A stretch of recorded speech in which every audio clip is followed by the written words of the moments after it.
నీతి నిజాయితీ రెండూ లేనప్పుడు నేను భవానీ దీక్ష పట్టా, నేను శివ దీక్ష పట్టా, నేను సత్యనారాయణ దీక్ష పట్టా, నేను నల్లబట్టలు వేసా, నేను పచ్చబట్టలు వేసా, నేను నీలం బట్ట, ఎవరికి కావాలయ్యా నీ వస్త్రాలు?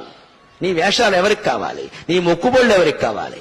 నువ్వు పనిచేసే ఆఫీసులో ఎలా పనిచేస్తున్నావు? నీ సంసారం ఎలా చేస్తున్నావు? నీ పిల్లల పట్ల నీ బాధ్యతలు ఎలా చేస్తున్నావు? నువ్వు విద్యారంగంలో ప్రభుత్వ సంస్థలో ఉపాధ్యాయుడిగా ఉంటే పాఠాలు సక్రమంగా చెబుతున్నావా, లేదా దీక్ష కోసం పాఠమే కొడుతున్నావా? దీక్ష కంటే కూడా పాఠమే ముఖ్యం.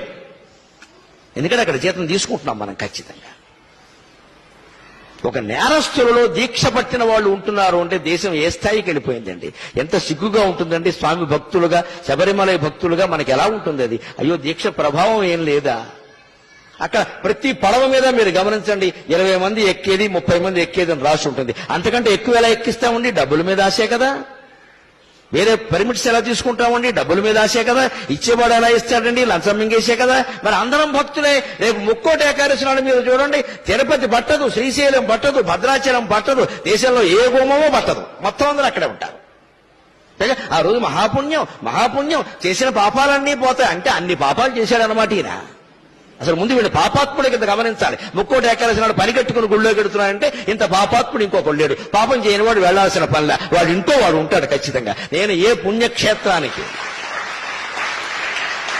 ఏ పుణ్యక్షేత్రానికి, ఏ పుణ్యతీర్థానికి, ఏ పుణ్యతిథి నాడు నేను వెళ్ళను. ఎందుకంటే నేను ఏ పాపము చేయలేదు, పోవలసినవి ఏం లేవు. నాకు అవసరం లేదు వెళ్ళవలసింది.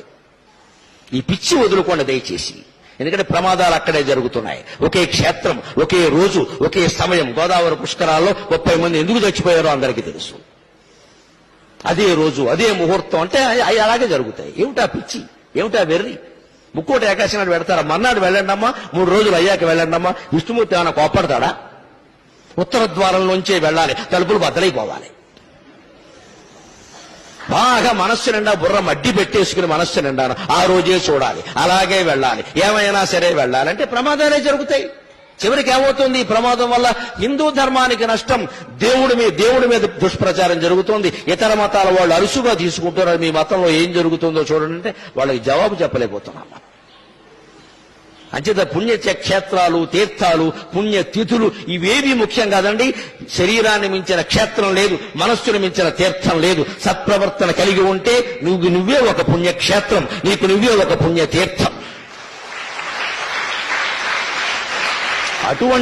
అటువంటి మానవత్వాన్ని నింపడానికి, సాటి మనుషుల పట్ల సానుభూతితో ప్రవర్తించడానికి, పరోపకారమే జీవితంగా బతకడానికి ఈ నా ప్రసంగం ఏమాత్రం ఉపయోగపడినా నేను ధన్యుణ్ణి. నాకు ఈ 4 మాటలు నేర్పిన మా అమ్మ ధన్యురాలు.